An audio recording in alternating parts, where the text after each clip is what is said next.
there is actually someone out there who owns like a full set of like medieval armor. Either both of them were intimate objects or both of them were like religious objects. Do you guess like the students? No, the it's like, woodpecker... no, you don't know how to do it. Hello, and welcome to this week's episode of The Argue Company Podcast. We are your hosts for today, Glennard and Nicole. So Nicole, what are we going to be talking about today? Today we'll be talking about Crazy projects. So I think during the whole woodworking journey, we've done some pretty crazy projects. So maybe Glennard, what kind of crazy projects is the most like, let's say, memorable to you? Yeah. So I think recently there was one inquiry that actually inspired this whole episode in the first place. There was an inquiry coming in for NSFW kind of project, right? So something that you would use in the bedroom. We're going to talk about that a bit later, but I think we just want to kind of talk a bit about generally how do crazy projects come about.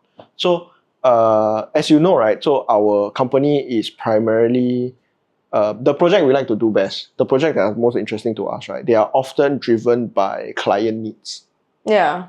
So we can recall the one of the projects we had a year ago or 2 years ago. It was a kindergarten class. Do you remember that? Yeah. It was like a custom like workshop class for like 5 to 6 year old. I think we have talked about it in the previous episode before. So we have talked about it way early back, right? But I think we didn't really talk about. Yeah, we just gave a very brief how it came about. We talked about the kids. The kids were very cute. But we didn't talk about how the project came about because that was our second or third time working with young children. Actually, we didn't intend to work with any super young children, preschool children, after our first experience. Because our first experience wasn't that good, right? That's why we didn't want to work anymore. But this particular preschool teacher, she was very, very interesting. So what happened, right, was she sent me an email and she said like, hi, I am a teacher from, this preschool. Yeah. And I have some projects that I would like you to teach our students. So you read the first sentence, right, you kind of, not that interested already. Because as we said, right, we didn't want to do preschool workshops after our first experience. Yeah. But then like the second sentence was something like, the students have come up with this idea. So that was immediately like kind of very... You piqued your interest. Yeah, it's very attention grabbing. It's like, oh, the students have come up with this idea and they would like to build it in class. Yeah. At that point, you didn't know how old the students were, right? They said preschool. So like the name of the center was So you preschool. know right off the bat that it was a preschool. It'll be... Under 7-year-old. Yeah, it'll be within this age range already. Right, yeah. But we at that point, we didn't know specifically who and how many people before. Because sometimes we will get cases where like, oh, they just have like their own children, like 2 people or 1 kid. And then like those cases we also reject because 1 or 2 children, I think it's a bit... Our studio space wasn't set up for young children. It's too... Like things are too tall. Oh, as in when they come for... If they come to our studio to work. Kind. Yeah. Okay. So going back to that teacher, right? So she said like, oh, okay, our students designed this. And then like I was matching it to like, so you're telling me a preschooler design or multiple preschoolers design all these things. So I opened an attachment, right? And then you can experience the same confusion, right? That I will experience when you see the images that was sent. Right. Okay. So what you see on your screen now, right, are real drawings from real 5-year-olds and 6-year-olds describing this wooden project that they want to make. Up until this point, can you tell what it is? Can you tell what it's supposed to be? Right. So I had to reply to her and say like, I don't actually understand your drawings. So the drawings were not detailed. The drawings is what you expect from a 5-year-old. The drawings is what you expect from a 5-year-old. Correct. But the drawings are not... It doesn't give you that much information. It's not descriptive of what they are trying to do. Because I think like the picture, some side view, some okay. I don't know what view also, and I can't tell what it's supposed to be. Okay. So after some back and forth, right, I finally figured out, right, that it is actually a door knocker. So a very classic kind of item, an item to basically knock on wooden doors. And they wanted it to be a woodpecker shape because they just learn in school, right, that a woodpecker is a bird that actually kind of knocks on trees. So I think that gives you a few kind of thoughts in your head. First thing is, they are learning about kind of specific animals, specific birds, right? So, and they are trying to use that to create something out of the craft materials that they have. So immediately they sound and look very impressive as 5-6-year-olds. Are they geniuses? I there was like a bit of a thought. It's like, is this supposed to be like a gifted program? Oh yeah, that's true. I think because when as we are kind of communicating with the teacher, obviously the two of us, we had some discussions. Do you remember kind of like what your thoughts were? Because obviously I would have asked you like, should I take on this class? Did you remember anything from that time? I can't remember, but given the type of question, I'm gonna maybe predict or try to guess what I said last time. You're gonna put yourself in the shoes. Yeah, I really cannot remember, but I'll try to guess. I think I might have asked you something about like safety wise and like what kind of tools you would let them use, because like they're young, they don't have the strength to hold like the power drill and everything. And I think I asked you, did they really come up with this? Yeah. So that was what I was trying to get at, right? Which is like, is it not the teacher do? Yeah, the two of us were trying to like imagine, right? How would you have conducted the class, right, that generated this idea? Yeah. Because I generally have a very simple idea of what 5 and 6-year-olds can do. And this feels like it is quite out of the realm of what they can do. Because I was fully convinced, right, it was the teachers who did it. It was the teachers who had this idea, and then they tried to let the students kind of like take credit for it. Okay. But I think when you look at the drawing, it's like, it's not drawn by a teacher. It's not drawn by a teacher. It's clearly drawn by a child. So I mean, the thing is, it can still be like the teacher planted the idea in their head. No, I'm fine with the teacher planting the idea. But they did do the drawing themselves. Correct, but the thing is, so having that thought, right? So at the end of the day, to cut the story short, we agreed to the class. We showed up, and then we kind of we helped the children. You can see some of the photos, like very, very cute young children do this kind of project. And the thing that I think kind of like busted this myth that it was by a teacher, right? Is every single one of the child, right, knew what they were supposed to do. They knew that they wanted to make this woodpecker door knocker. How many do you make? We made 4. So we did it in groups of 4 or 5 students. Okay. And then like, so 4 or 5 students will make one. Okay. How we ran this class was that we would let different students try different skills. Okay. So there would be one child holding the drill, one child using the saw, one child doing the drawing. So it is like to teach them teamwork as well. Like the idea of like, different dividing the responsibilities.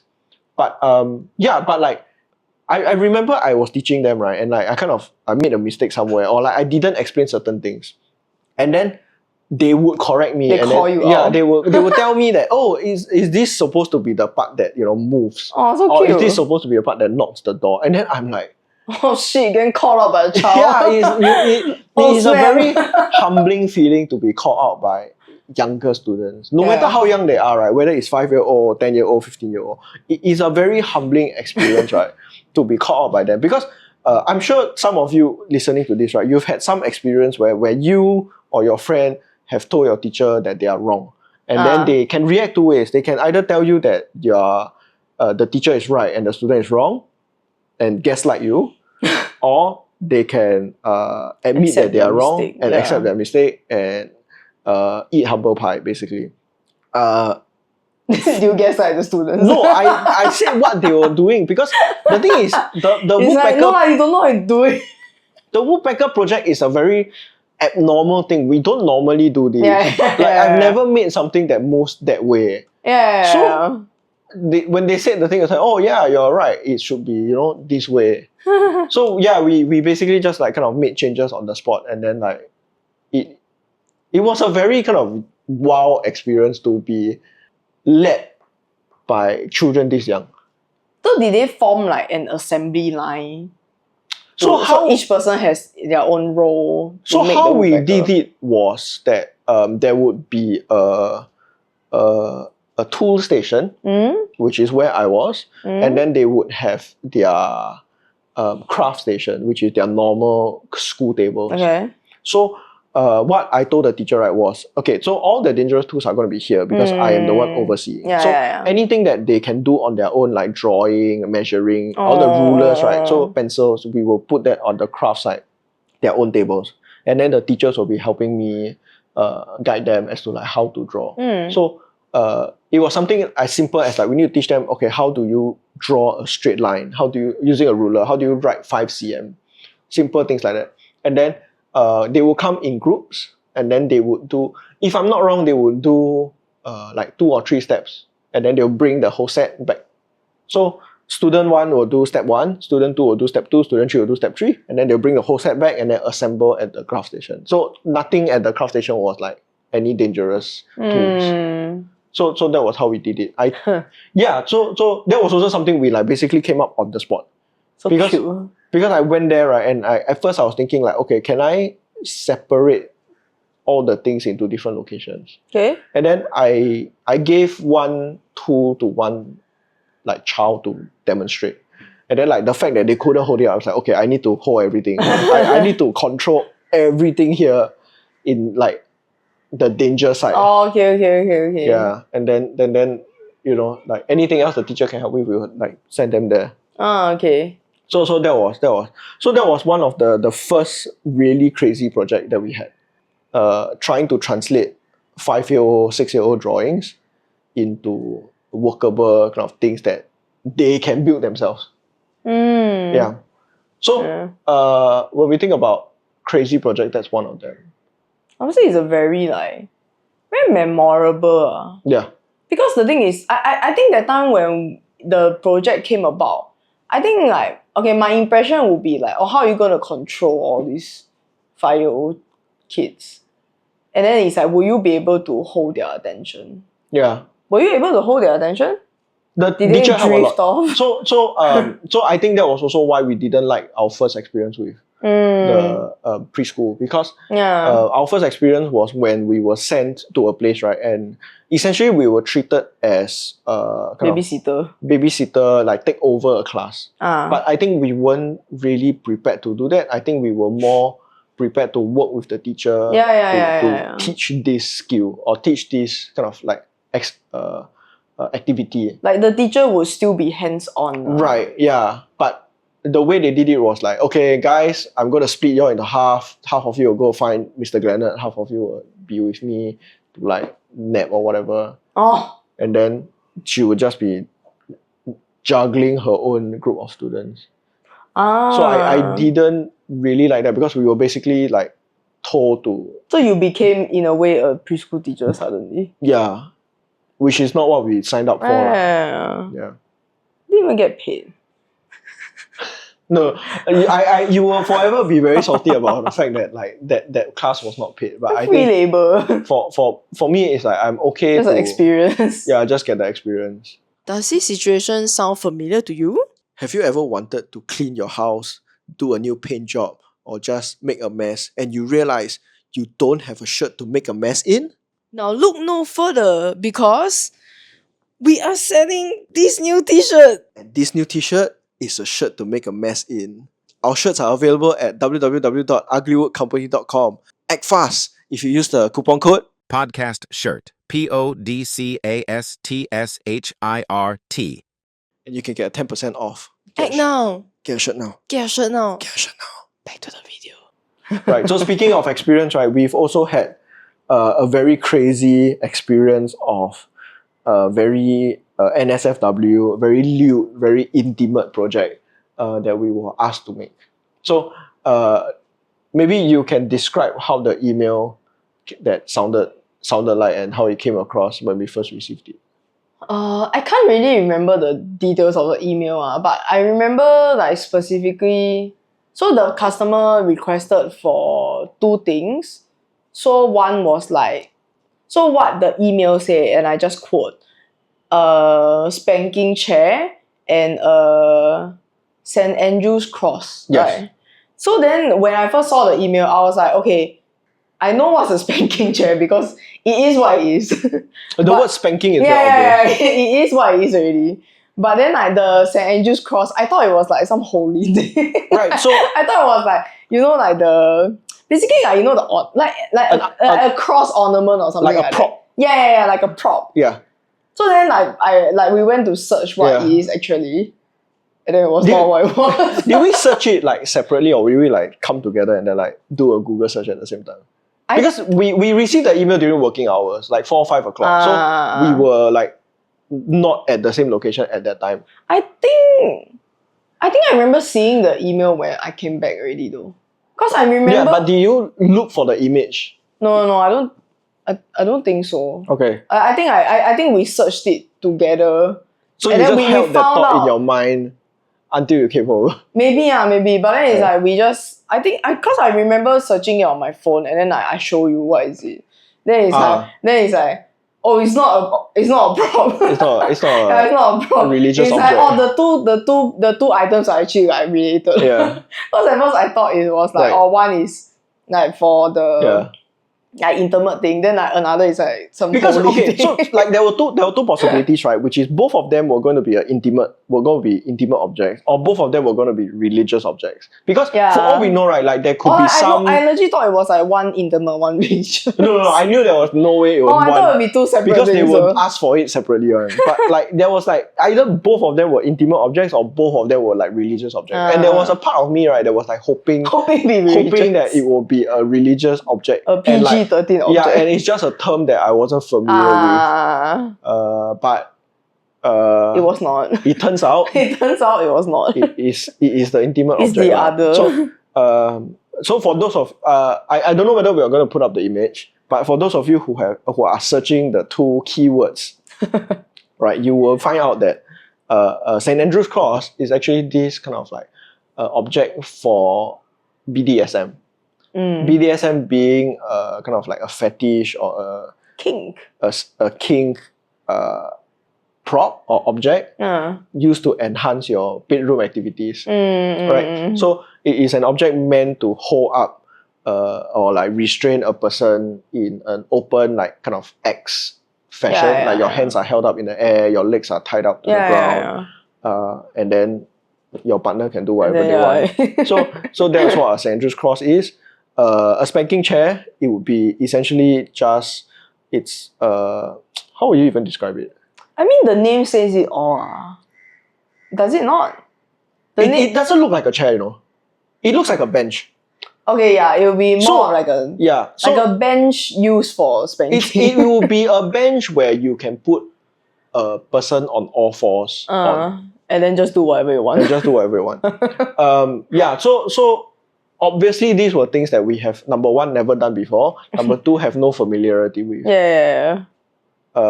So when we received the inquiry, right, obviously the 2 of us, we have to discuss like, do you want to continue doing this? Like, I was thinking like, is this a troll? Yeah, so all kinds of thoughts came into your mind, right? Like what kind of project / client is this? So I think we discussed it internally first. And then we said like, okay let's do it because in my own words, right, like for this kind of thing, right, I don't really have any kind of like moral judgment on this project, on this kind of projects of this nature. Or rather, I think we were like, okay, let's just ask more questions first. Like let's find out more. Yeah. Let's not like jump the gun. We just find out more, then we see how we go on from there. Right. So talking to this client, right, it's also quite funny because this client is very, very excited. Yeah. So when we ask this client, right, like, okay, can you confirm this is what you want? And then he's like, yes. And then he sent us like, product photos, product videos. It's a male client, right? It's a male client. Okay. Product videos, blueprints, so if for those of you who are not in woodworking, right, you can actually buy instructional guides and instructional PDFs, right, as to how to construct a woodworking project. So usually those are called blueprints or like kind of instruction manuals. So he sent us one, right? I think of it as like 3D printing, you can buy like the templates. So 3D printing, you're buying the actual file you can use. But when you buy woodworking manuals, right, you're essentially buying an instruction booklet. That's all you're buying, because you still have to make the thing yourself. File, yeah. Correct. But the 3D printing file, right, it is directly just transfer, change the settings, and click. Whereas the instruction manual is really just, it's like the IKEA instruction manual. It's closer to the IKEA instructional manual than 3D printing file. Okay. So what happened, right, is so what happened, right, was so he keeps sending us all this, and the thing is, because it's very clear he's not a woodworker, right? So all these blueprints, right, are not very useful. How so? The blueprints, number one, right, like it's very inconsistent between using mm and using inches. And then number two, right, is like some numbers were actually not labeled. So you have like 80% of the numbers labeled, right? And then like things like thickness of the wood or like certain things, they just like they weren't really labeled. Is it because that one is more like a free and easy? You can do it at any thickness. No, that's the thing. It's because okay, so with both the pieces, right, like they don't use normal straight angles. Like they are not just like a table where you can just put like everything's flat. So they would have all these funny angles, right? That like they don't say how you're supposed to cut it or how you're supposed to kind of create this shape, whether it's a rounded shape or a cut shape. They just say use this to create this shape. And then so I think they're like letting the users think for themselves. Like you yourself decide how you want to cut. Yes. But the problem is because the numbers are like particularly precise, right? Okay. It's like if you have some numbers that are precise and some numbers that are like non-existent, right? Like it's very useless because you're asking me to be super precise and yet the information is not there. So the manual we were trying to kind of like decipher, right? It wasn't very useful. So we came up with a design that was similar but based on techniques that we were familiar with. So halfway we were doing it, right? Then suddenly he sent us another requirement. It's like, can you make this portable? Portable meaning can you make this a piece that I can keep and store it away when it's not in use? I then again, right, like I opened my mouth. I was like, huh? How am I supposed to do that? Because how do you even store this thing? Not just how do you even store this thing, but it's like this is a piece that is going to hold human weight. Right, so it's like you cannot really make it so like there is certain level of engineering that you have to kind of ensure that it will not break under human load, right? Like when someone is sitting on it or when someone is doing something intense on top of it. Okay. So at first I said I don't think I can do it, and then immediately the next day, right, he sent me this YouTube video. It's like, you can see from this person, right, like they managed to make a portable keep away version where for example the St. Andrew's cross, they kind of, instead of having a full cross that's like just solid built, they are able to open apart the arms and then keep it into basically like they extend the arm. So there was like a center kind of like core piece. Okay. And then you put the leg 1, leg 2, leg 3, leg 4, and then like you slide in. Yeah, you slide in. Rather than you extend out from the core. Yeah, you slide in basically. Okay. So like so he sent you this and then he's saying like, hey, you can do it, right? Like somebody did it before. Someone did it means you can do it. Yeah, if it's possible once, it's possible infinite times. So I look at him, then I said, okay, give me 1 week, let me really draw it up. So at that time again, right, we had our second conversation about this, right? We were like, hey, do we really want to do this now? This is not easy. Like how much will you charge? No, it's not even the price issue, right? It's not even the price issue. It's just, are we confident that we can do something like this? Because I think there were a lot of implications that as a non-woodworker, you may not be aware of. right? Because like when I ask you that question, it's just your first thought is just like how much money. But like my first thought, right, is firstly, should it be upholstered? Which means should we have some cushion foam on the places where There will be skin contact. there will be not just skin contact but weight on top. When he gave you the blueprint, The first blueprint has no upholstery at all. but did he mention upholstery? No. In any of the messages? The first blueprint, right, for like 10 of 11 pages has no reference to where you're supposed to get this cushion. And then the very last page, they just say, oh, you can include cushion, right, to make it more comfortable. Then I'm like, what the Okay.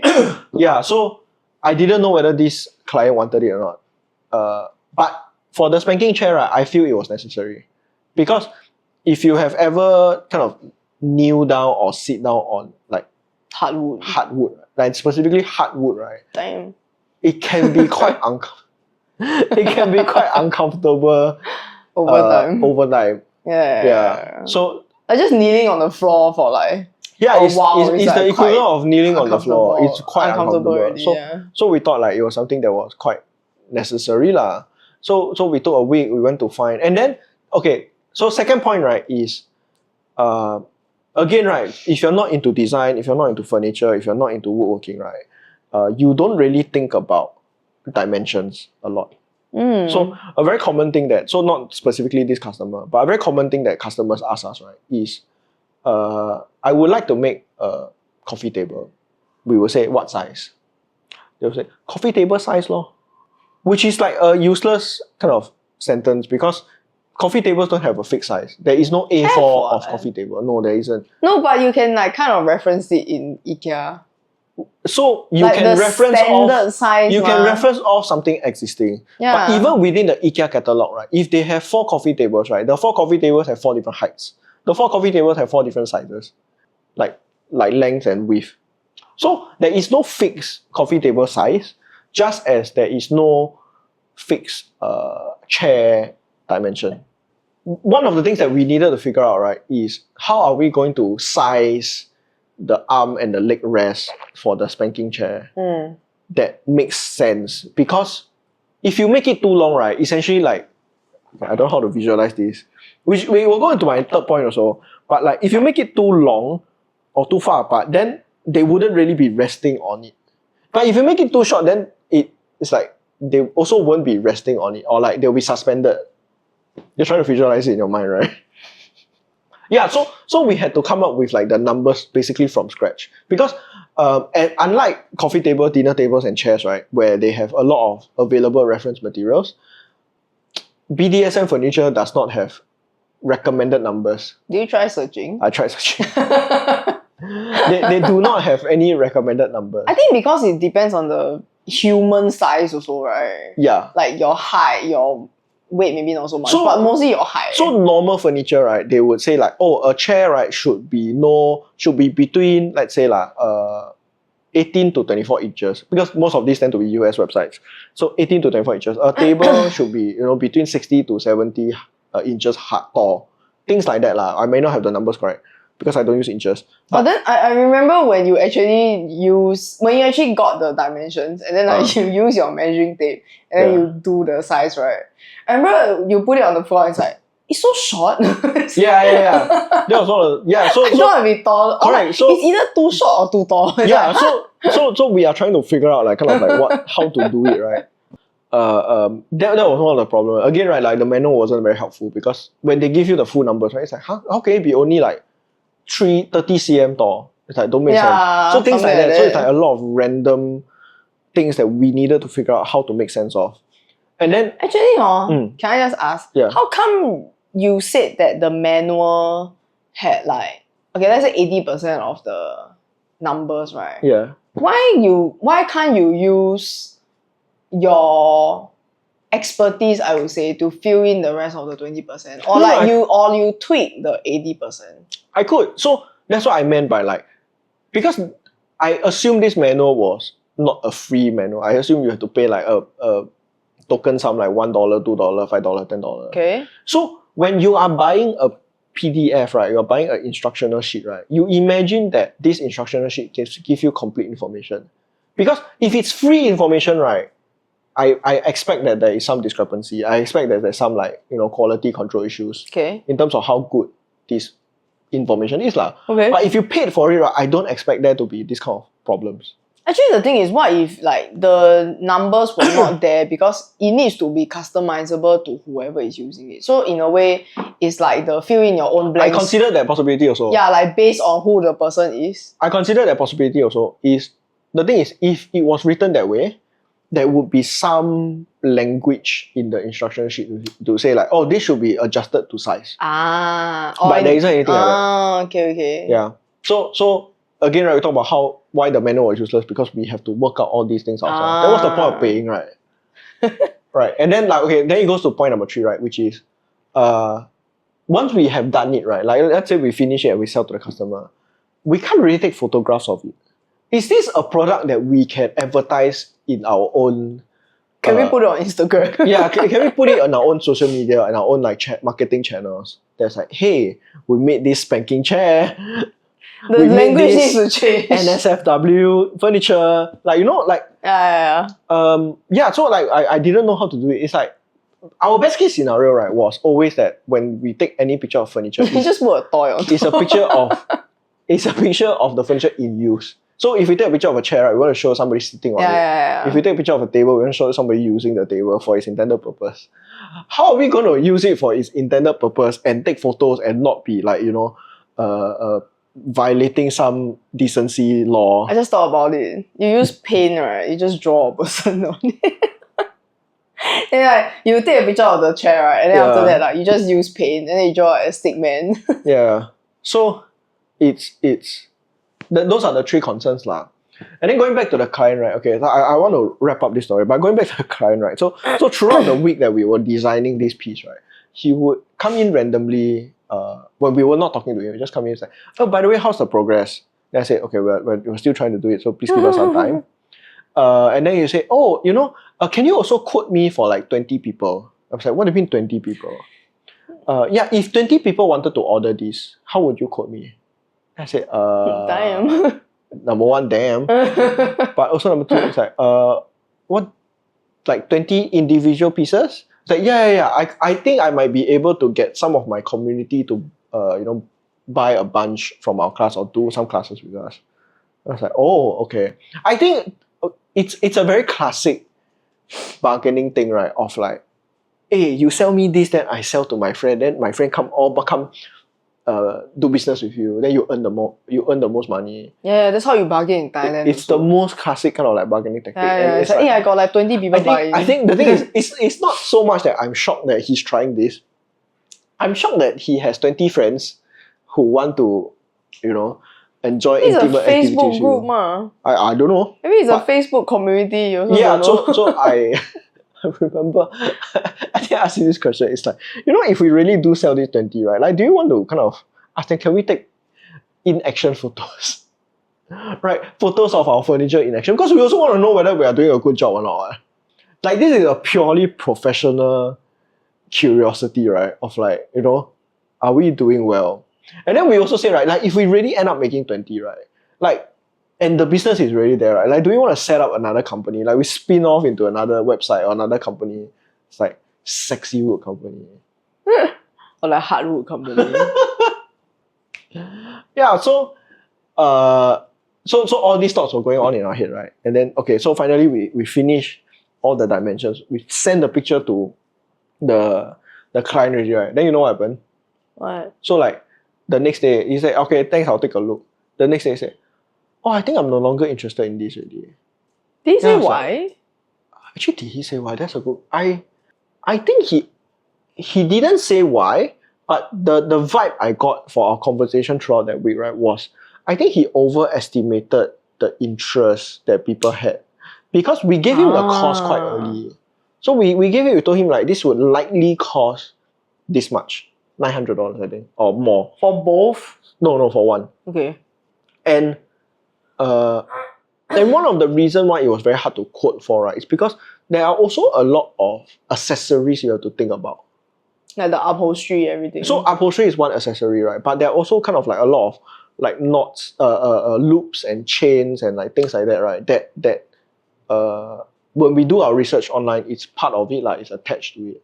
So it was one of the things that we couldn't really kind of quote accurately until we finished the design. So yeah, so when we gave him our estimate and our final was very similar. But when we gave him our final quote plus the design, right, then he said like, oh, actually I think I'm not.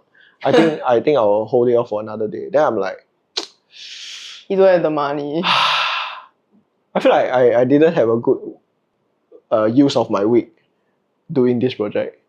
Doesn't go to fruition. But it's one of the things that happens like in our business is like 50% or more, right?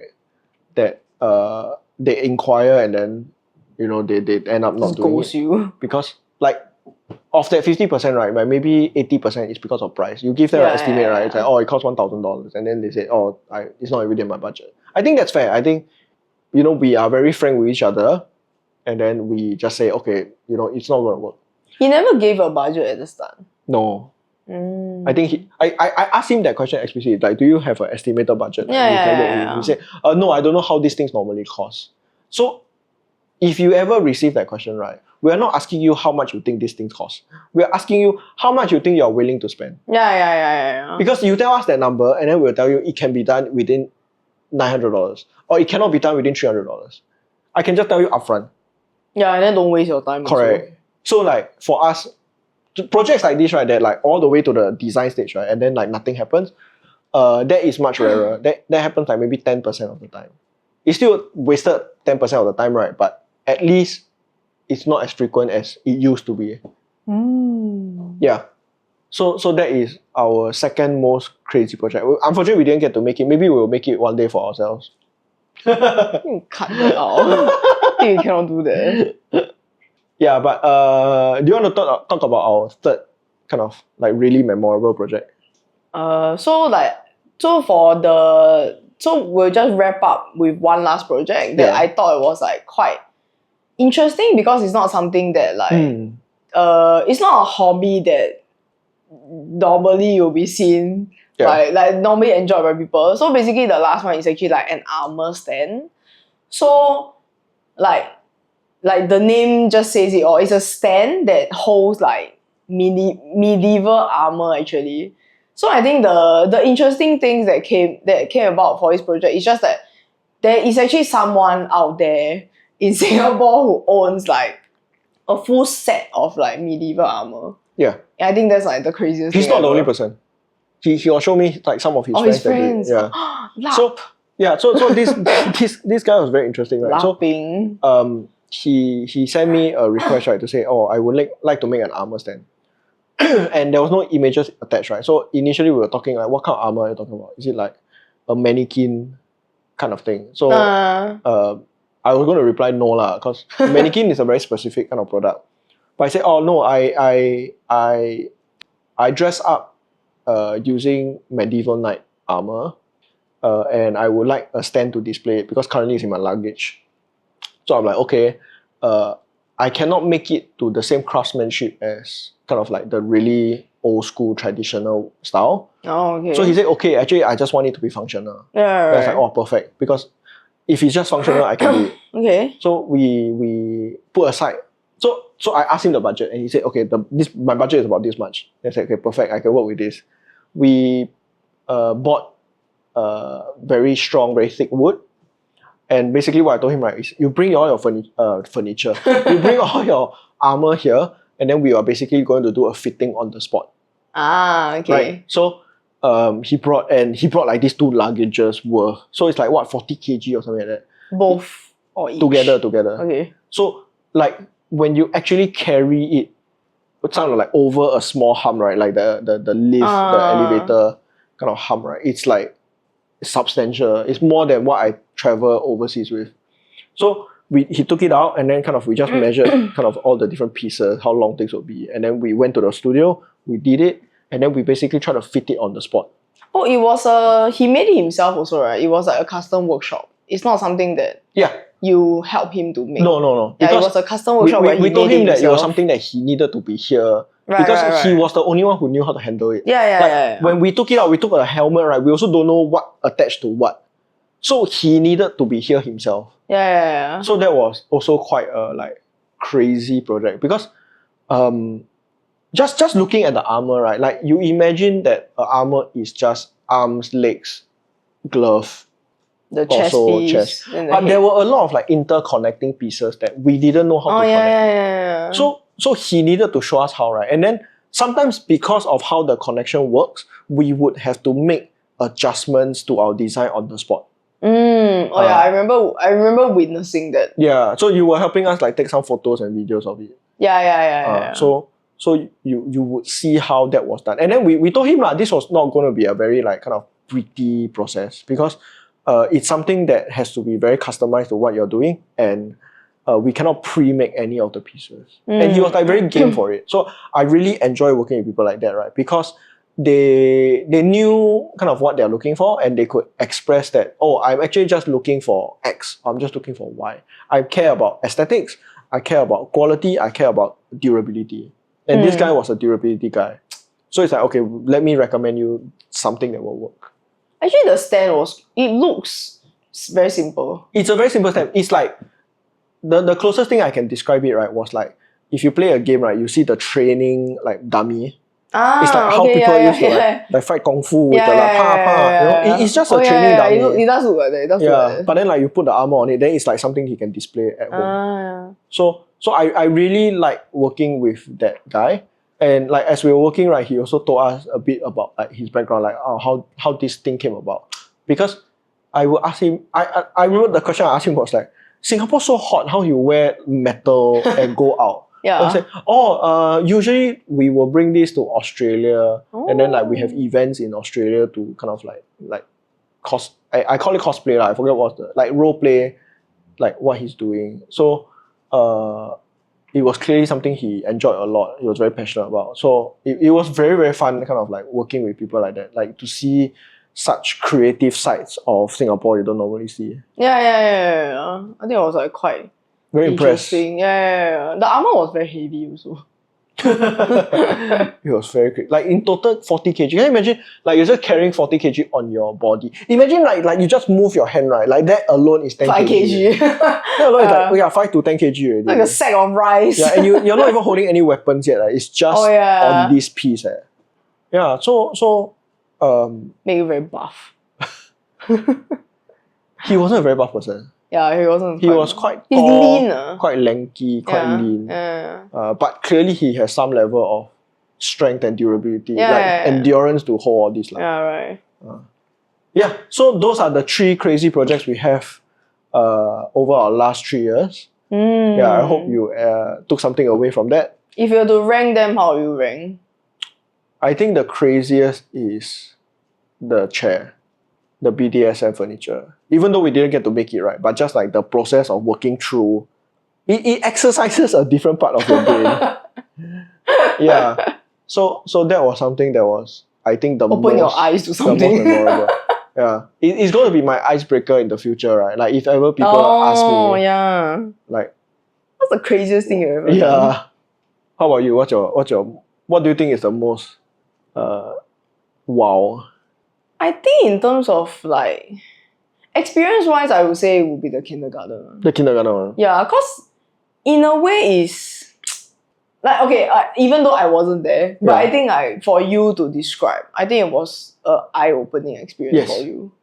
I was so impressed by this preschool, right? If I have children, I will send them to you. I remember saying that. It's this school must be doing something good. This school must be doing something well.